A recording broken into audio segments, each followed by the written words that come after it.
Dans cette deuxième leçon, donc toujours Deep Learning, on va voir tout simplement les réseaux de neurones artificiels, mais avant cela, on va voir la différence entre Deep Learning et le Machine Learning. Bon, comme je vous ai déjà dit, donc le Deep Learning, c'est une sous-classe de Machine Learning qui est lui-même une sous-classe de l'intelligence artificielle. Mais il y a une différence entre les deux. Donc le Deep Learning, tout simplement, cette différence, c'est la sélection des caractéristiques. Donc les paramètres qu'on va, avec lesquels on va paramétrer notre modèle. Donc, en ce qui concerne le machine learning, le programmeur, c'est lui-même qui va manuellement extraire les caractéristiques et, et paramétrer le modèle. Donc, par exemple, je vais vous donner un exemple. Par exemple, la reconnaissance de visage. Donc, il faut coder manuellement les caractéristiques comme la distance entre les yeux ou la forme du nez. Voilà. Ça sont des caractéristiques. On va aller, donc ça sont des caractéristiques extraites à partir, bien sûr, des données. Donc on va les paramétrer nous-mêmes, manuellement. Alors que le deep learning, non. Le deep learning, donc, il va lui-même extraire ces informations à partir des données. Donc le réseau de neurones profonds apprend ces caractéristiques de manière automatique et incrémentale à partir des données brutes. C'est lui-même qui va extraire ces caractéristiques. Ce qui va réduire considérablement le travail de préparation et rendre le modèle plus adaptable. Mais cet avantage va rendre le deep learning un petit peu euh, donc en ce qui concerne le temps de traitement, donc un petit peu gourmand. Donc il est gourmand en quantité de données et en puissance de calcul.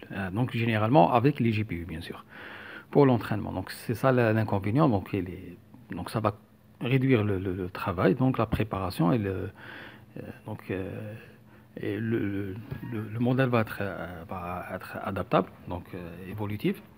Mais cet avantage est coûteux en ce qui concerne la quantité des données pour l'apprentissage et le temps d'apprentissage, donc la puissance des GPU. Maintenant, on va voir, donc c'est ça la grande différence. C'est concernant les paramètres du modèle. Donc, machine learning sont des modèles qu'on va nous-mêmes les paramétrer, sont des caractéristiques qu'on va nous-mêmes les entrer dans le modèle. Mais le deep learning, non. Le deep learning, donc, c'est lui-même qui va extraire ces caractéristiques et paramétrer le modèle d'après, bien sûr, pendant la phase d'entraînement. Maintenant, on va parler de la base du deep learning. Donc, ce sont les réseaux de neurones artificiels ou Artificial Neural Network, ANN. Donc, le deep learning repose sur cette architecture, cette technique. Donc, et ce réseau, puisqu'on parle de réseau, donc il y a plusieurs couches, ok, qui apprennent à reconnaître les caractéristiques de plus en plus complexes. Donc, on trouve la couche initiale, c'est l'entrée. Donc, ils vont prendre les caractéristiques. Ça, c'est la couche qui contient des neurones qui vont prendre les caractéristiques de base, comme par exemple les contours ou les couleurs d'une image. Les contours ou les couleurs d'une image. Ensuite, on trouve la couche intermédiaire. Cette couche, elle va combiner ces caractéristiques de base pour former des formes plus complexes. Donc, comme les yeux ou des nez. Voilà. Bon, cette couche intermédiaire, c'est la plus importante en ce qui concerne le deep learning. C'est elle qui donne ce mot, le deep, pour ce type d'apprentissage. Donc, voilà. En tous les cas, ces couches vont être cachées, donc, contrairement aux deux autres, initiales et finales. Donc, la couche finale, elle va assembler, bien sûr, ces formes, donc le résultat des couches intermédiaires, pour reconnaître l'objet final, par exemple un visage. Donc, cette capacité à prendre des représentations d'une manière progressive est la raison pour laquelle le deep learning est si efficace pour des tâches, bien sûr, complexes. Voilà.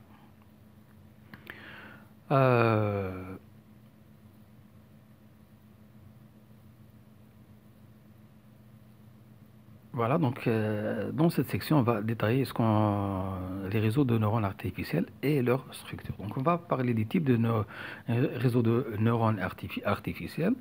On trouve plusieurs, bien sûr, types. On a le réseau à propagation, donc avant.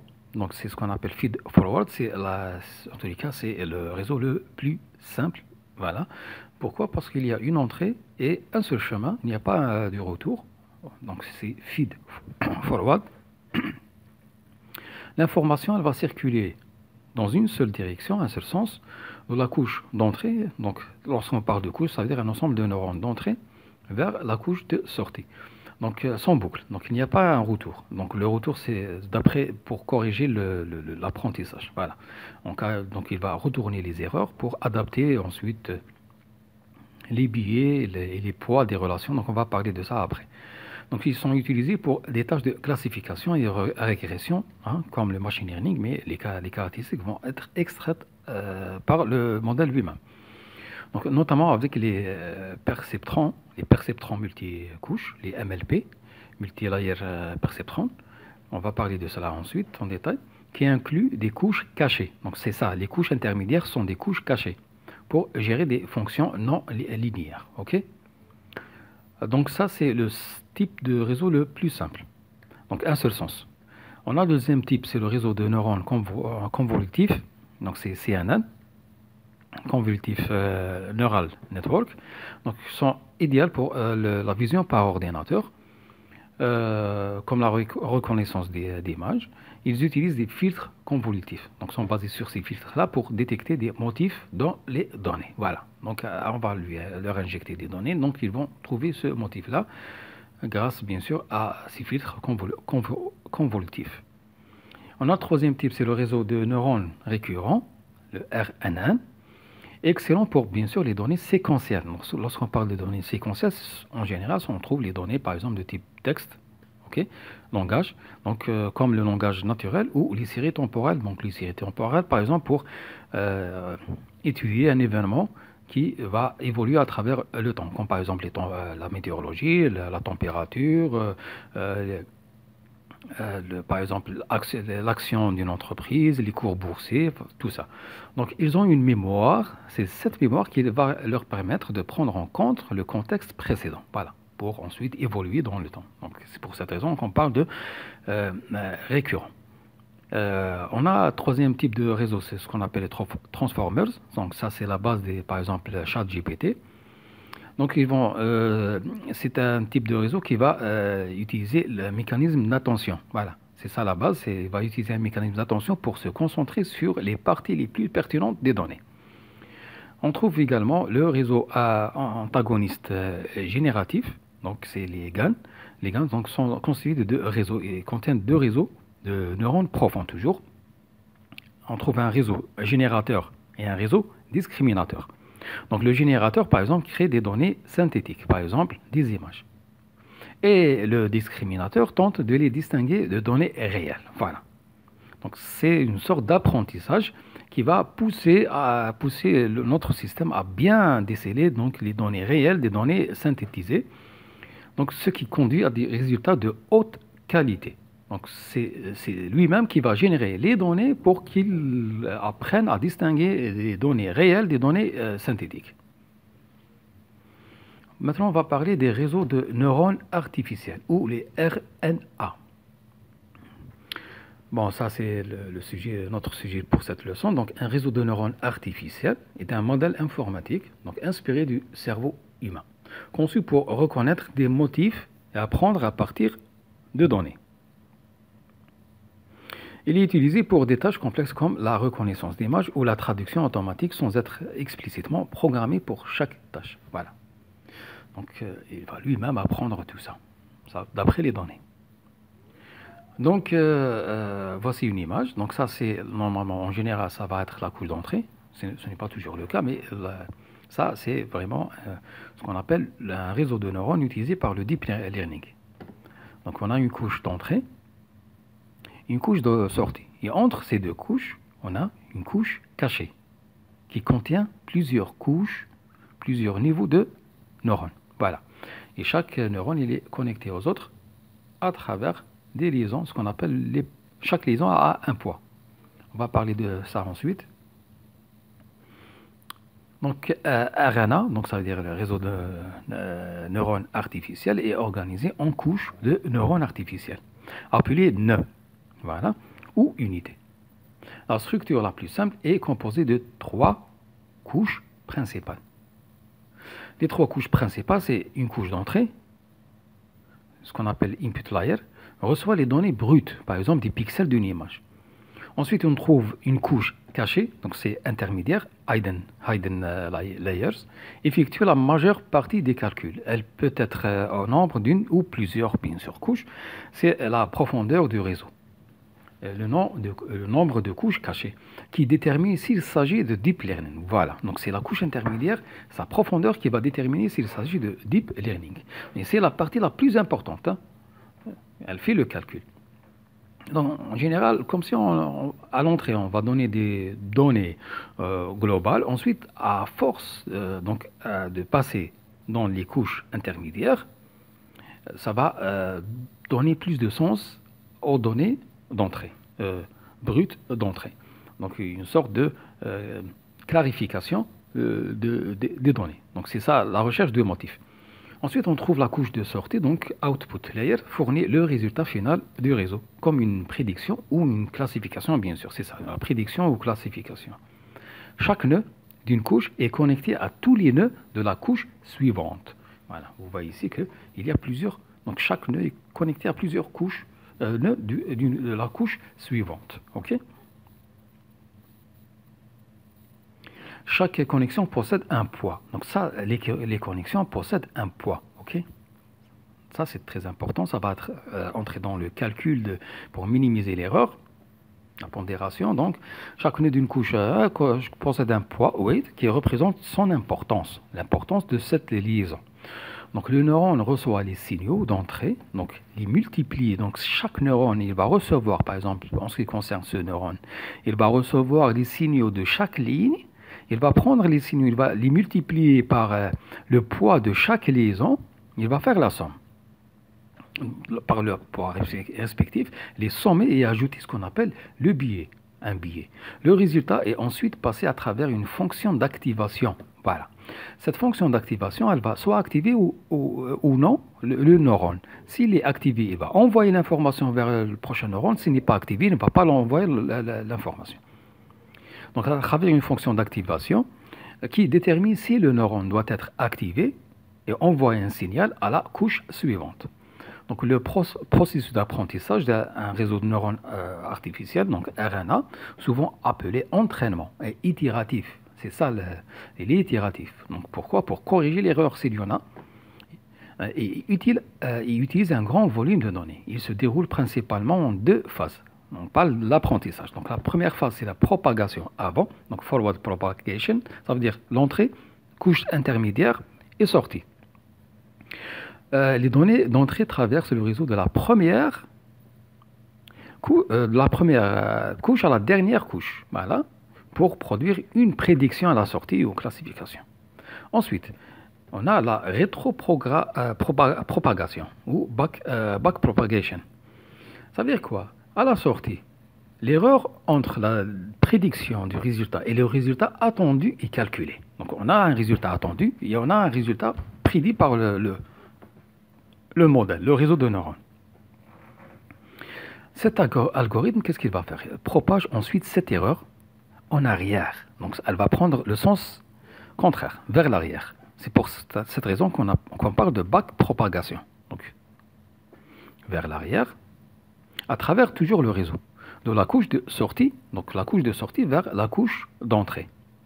En utilisant cette erreur, l'erreur de prédiction, de classification, le réseau ajuste quoi? Il ajuste les poids, ça veut dire les poids des liaisons et les biais de chaque neurone pour réduire l'erreur lors des prochaines prédictions. Donc c'est ça ce qu'on appelle apprentissage itératif. C'est-à-dire qu'il va à chaque fois refaire la même chose jusqu'à corriger les erreurs, éviter les erreurs et avoir un résultat correct. Ce processus est répété des milliers de fois.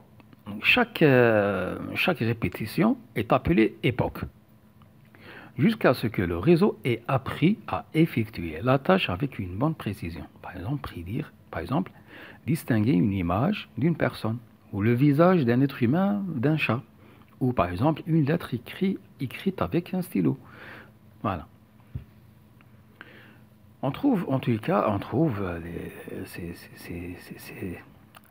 ces couches de neurones, Donc ces réseaux de neurones artificiels, on trouve ce qu'on appelle les perceptrons monocouches, ou les SLP, Single Layer Perceptron.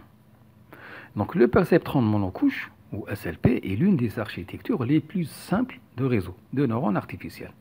Il est inventé en 1957 par Frank Rosenblatt.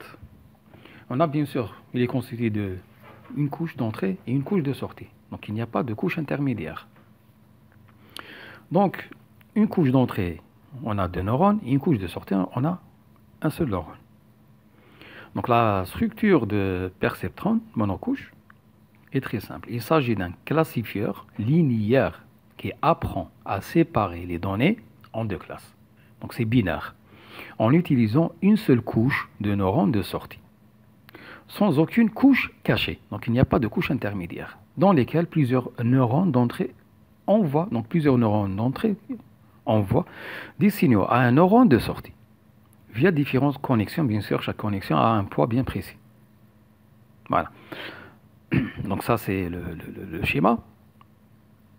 On a plusieurs neurones d'entrée, plusieurs liens. Donc chaque neurone a un lien vers le neurone de sortie. Le neurone de sortie, le voici.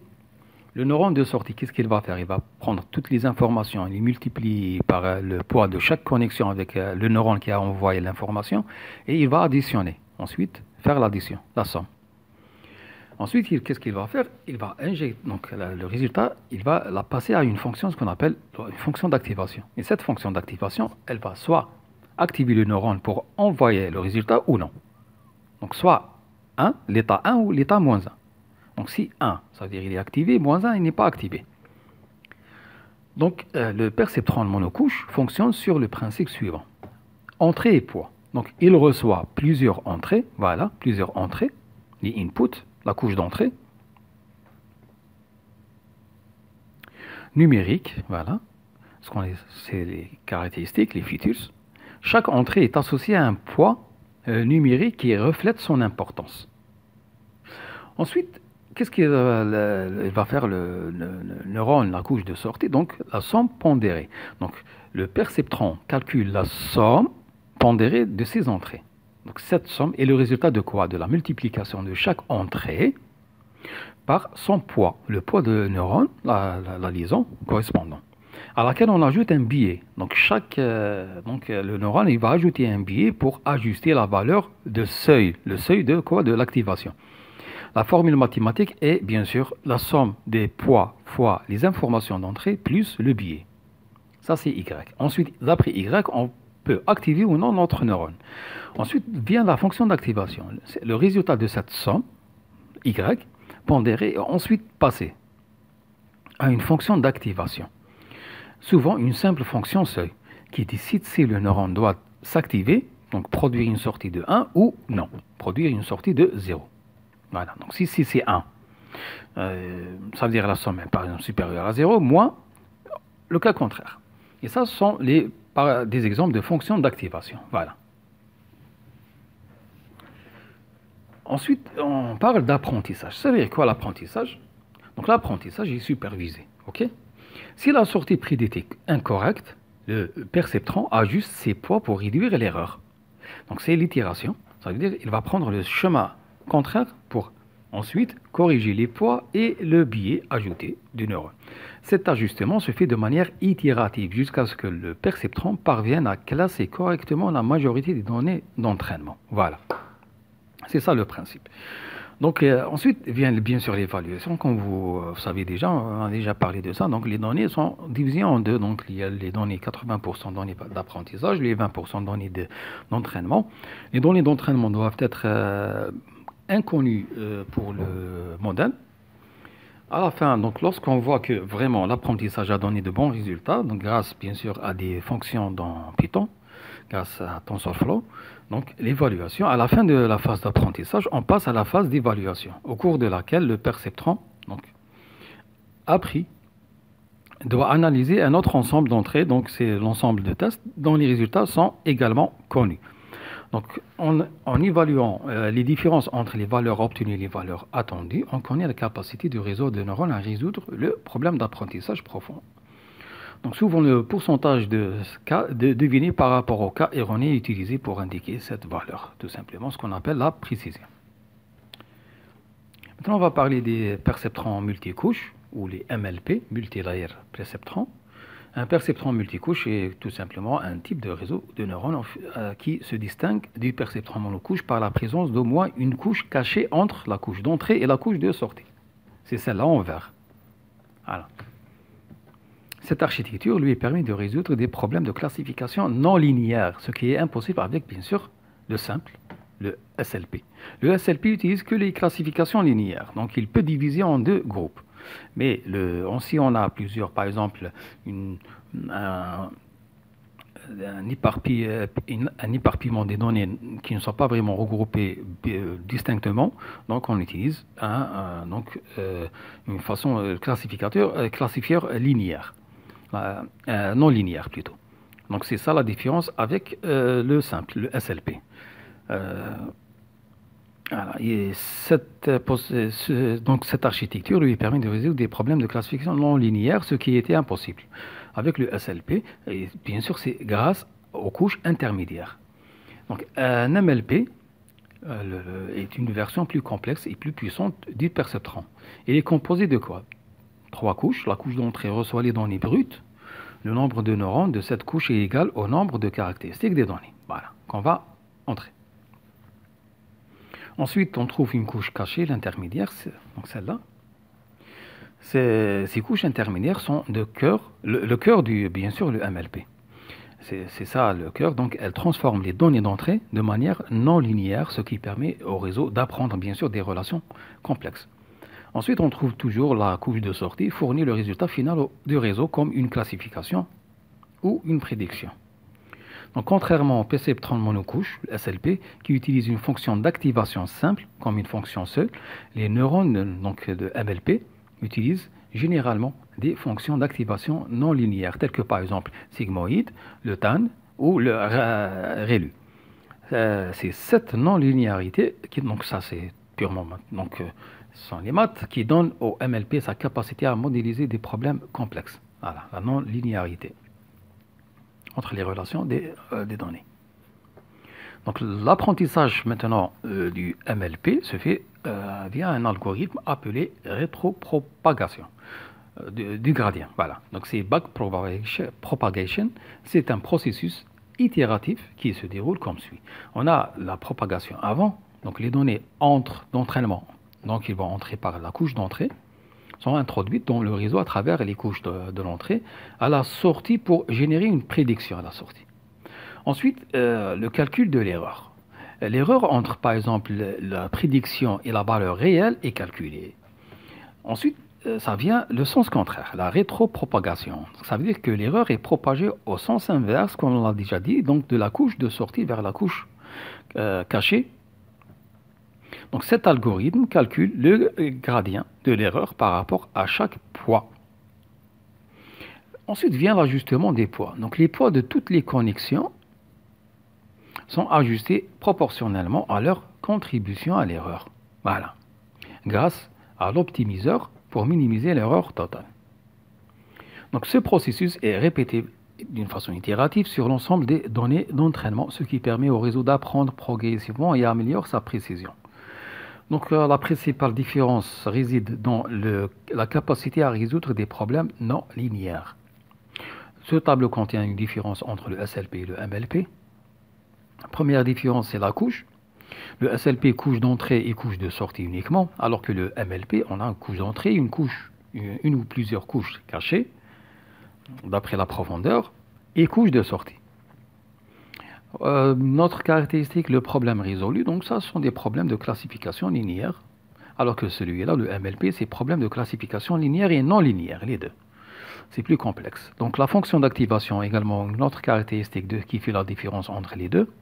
Fonction seule, pas toujours continue. Et l'autre, c'est fonction non linéaire, sigmoïde, etc. Et l'algorithme d'apprentissage, pour le SLP, c'est règle du perceptron. Pour le MLP, c'est rétropropagation du gradient. Donc le MLP a résolu la limitation majeure du SLP. à savoir l'incapacité de résoudre des problèmes comme le problème du OU exclusif, XOR, où les données ne peuvent pas être séparées par une simple ligne droite. Maintenant, on va voir la correspondance entre le réseau de neurones artificiels et biologique, celui qu'on a dans nos organes, par exemple le cerveau. On a vu jusqu'ici comment l'apprentissage profond utilise des structures de base appelées réseaux de neurones artificiels pour simuler le fonctionnement du cerveau humain, notamment son traitement de l'information. Donc il existe également une réelle correspondance entre les deux systèmes au plus haut niveau de lecture. En effet, vous venez de constater que les réseaux de neurones sont structurés en couches de neurones. La première traite le signal d'entrée, puis le transmet à la couche suivante, qui à son tour le traite. Et ainsi de suite jusqu'à obtenir un résultat final. Et bien, pour chaque couche de neurones, l'information entrante est traitée d'une certaine manière, générant différents niveaux de représentation de la même information. Donc en réalité, l'élaboration d'un réseau neuronal artificiel n'est rien d'autre que la transformation de l'information vers des niveaux toujours plus abstraits. Voilà. Ce fonctionnement est identique à celui du cortex cérébral. Par exemple, lorsque l'œil reçoit une image, le signal passe par différentes étapes de traitement, telles que les couches de réseau neuronal qu'on a vues, au cours desquelles, par exemple, les contours des figures sont d'abord détectés, donc détecter les bords, détection des bords, puis la forme géométrique, perception de la forme, et enfin la reconnaissance de la nature de l'objet et de son nom. Ça, c'est ce qu'on fait, nous, êtres humains, ou toute forme biologique. Organique, voilà. Par conséquent, une transformation s'est produite à différents niveaux de conceptualisation de l'information entrante, passant d'une image à des lignées, puis à des figures géométriques pour aboutir à un mot. Voilà, ou une forme bien distincte, un objet bien distinct. Et c'est ce qui fait de cette technique vraiment puissante dans les domaines où on pensait que seulement l'être humain qui pouvait faire ça. Donc on peut par exemple faire de la visualisation avec l'ordinateur, reconnaissance des formes, le langage, les assistants numériques, la conduite par les voitures autonomes, par exemple des systèmes de prédiction pour, par exemple, dans le domaine de la santé, la bourse, l'économie, etc.